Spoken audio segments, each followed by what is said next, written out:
Welcome back, everybody. This is Galaga coming to you out of Storm's Keep, part 2 of our all-in video. We're going to start uncovering some of these 3-star attacks that we had against Golden Goblins. We are going to start with Liz, the Air Queen, taking on number 7, her mirror, Apollo. And it looks like Liz once again doing her best strat, one of the best I've seen at this strat. We have a lava loon planned here.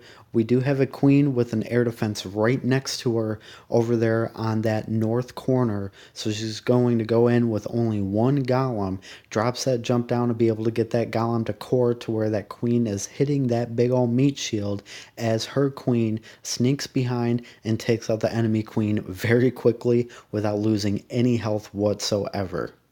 Does have some wizards and a minion over there kind of funneling around, getting a few extra free percent, and also keeping those troops in the core. Did activate the CC. It looks like we have a dragon over there in the CC. Under that poison, that dragon's not going to do too much damage because, as you see here, Liz still has max health on her queen, and that king is distracting that dragon, so the queen is able to take out that drag pretty easily. We do have now the hound portion of this attack started. She does start with 2 hounds on that first air defense under haste, so those loons are able to fight through that blower to get to that air defense. We now have that hound going to the middle of those air defenses with her 3rd hound released. We do have a few pups that were released. She's going to go ahead and not even take out that 3rd defense before focusing on the 4th defense. Has that hound down. She does have 2 hounds right on top of that air defense. You see one group of pups activated. You now see the second group of pups not going to be activated because her loons take out that air defense very, very quickly. Now we have nothing but cleanup left. She does have quite a few loons, quite a few pups. She does have a few minions as well, taking on a lot of these structures. We're going to go ahead and speed through this attack because she still has 40 seconds left of cleanup to do, but this was an amazing attack by Liz, able to 3-star base even with a hound not being blown up. That is a wonderful attack. Great job, Liz. The next attack we're going to show you is StormBorn, also known as Santosh. He is one of our newer Town Hall 10s, taking on number 8, Burrito Taco, the lover of Mexican food. He is going to start off here. You see quite a few healers here with the queen being drug on the board first, which means he's going to do a queen healer walk around the side of this base, taking out a lot of these structures, getting a lot of that free percent. He does have a golem dropped and a second golem with a wizard in the CC dropped, so he does have 2 golems going in on this base. Does have a few wizards funneling around while that queen is doing an excellent job walking around the north part of this base, taking out a lot of structures, able to take out that air defense even before they zero in on those healers, so that queen now has max health still going around this base.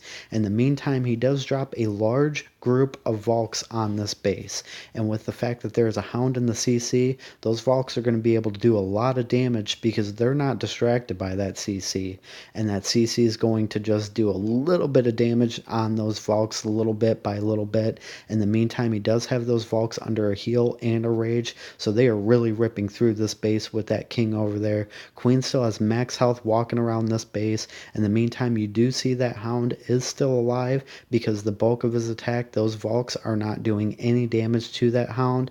He does have quite a few hogs now running around the south corner of the space and eventually onto the west corner of the space. They do have a heal on, but those defenses really aren't being attracted to those hogs, so they're able to do a lot of damage without losing any health. Only a couple defenses left. That last defense is now down. You see here the hound is still left in the CC with that wizard slowly hitting it little bit by little bit as this queen walks around the base.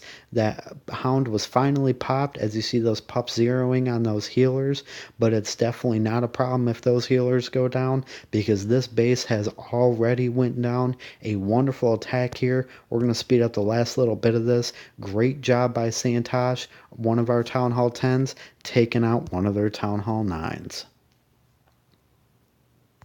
The next attack we're going to show you, once again, it's Liz with an amazing war. She takes on number 9, I'm not going to pronounce that name. You already know what it says. So here we have another Lavaloon attack planned. We do have 4 hounds, which means she's planning on taking out 3 air defenses. In the meantime, she does have a golem up there on that north corner, tanking in. That queen has set a little bit more into the core than the last base she took out with this strat, but nevertheless did drop that jump. The Golem is now going to go into the core with that BK. She still has that BK available as far as rage goes, but she's going to use it now.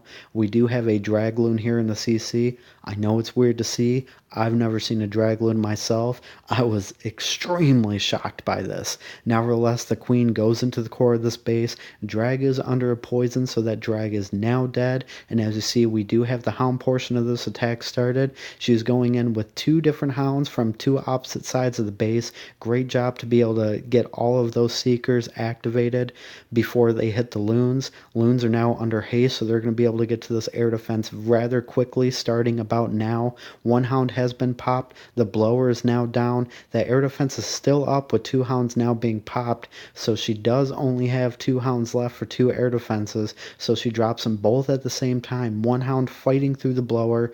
A big, large group of balloons able to take out that second air defense. Now only 1 air defense left. Hound has been popped. The blower is kind of pushing those loons out of the way, so all those pups are now down. Those loons do go down by that air defense, but she has a very, very large group of loons under a rage, so they're able to rip through the remaining of those defenses before they eventually get to the air defense. The air defense has now gone down. She does have quite a few pups left from those popped hounds. Only 1 defense left, so that defense has now gone down. She still has plenty of pups left. Not a whole lot of cleanup left. It's all focused over there on the southeast side of this base. Queen's not really doing anything much for the remaining part of this battle. We're going to go ahead and speed this through. Once again, another wonderful attack by the Air Queen, taking on number 9. Not going to pronounce his name. The next attack we're going to look at is the Durdster, our leader, taking on number 11, Zach. It does look like he has a Shattered Hog plan here. Does have a P.E.K.K.A as well. Uses that EQ to take out the core of that base, really opening that whole entire base up. As you see, he does have 3 heals. Those are going to be primarily focused on those hogs, I do believe. Does have the shattered part of his plan going right now. Does have 2 golems with a P.E.K.K.A in the middle, taking out all of those structures. That P.E.K.K.A is going to be able to zero in on those walls now that he's funneled it perfectly. That P.E.K.K.A is now in the base, taking on a wizard tower. As you do see here, we have a drag Valk CC. I do like this CC because you have strong air and strong ground on this attack. Nevertheless, Durden is able to take out that Valk rather easily with those witches taking on that dragon. That dragon is now dead. Still does have both of his golems left. Has already started the hog portion of this attack. It looks like he's going to go with a little bit of surgical hog action. Perfect call for this base. He has a giant hog taking on that mortar. He does have another giant over there distracting that defense, so those hogs are able to take out a few more defenses without being hit. Once again, that EQ opened up the complete core of this base, so those golems are able to range freely around the base. Does have a heal dropped where there was a double giant bomb, so unfortunately his hogs did go bye-bye, but he still has plenty of hogs left making their way around this base. That one lone Tesla and Arch Tower is standing by themselves up there, but as you see, he has a full health queen and also a P.E.K.K.A with some witches and those hogs now under a heal, so the remaining of these defenses have been taken down. He does have quite a few wizards and archers available for cleanup. Queen still has max health. P.E.K.K.A making its way around the base. Town Hall is on its way of going down. Plenty of wizards over there on that side, really helping out that one hog, taking out a lot of structures over there. We're already at 97%, so we don't have much to speed through, but we're going to do it anyways. That base is now down. Goodbye, Zach. Great attack by Dirty, our fearless leader. That's going to do it for this video. We still have one more to show you. Like I said, we had some great attacks here. Even in defeat, the keep still represents itself well. Till next time, storm on.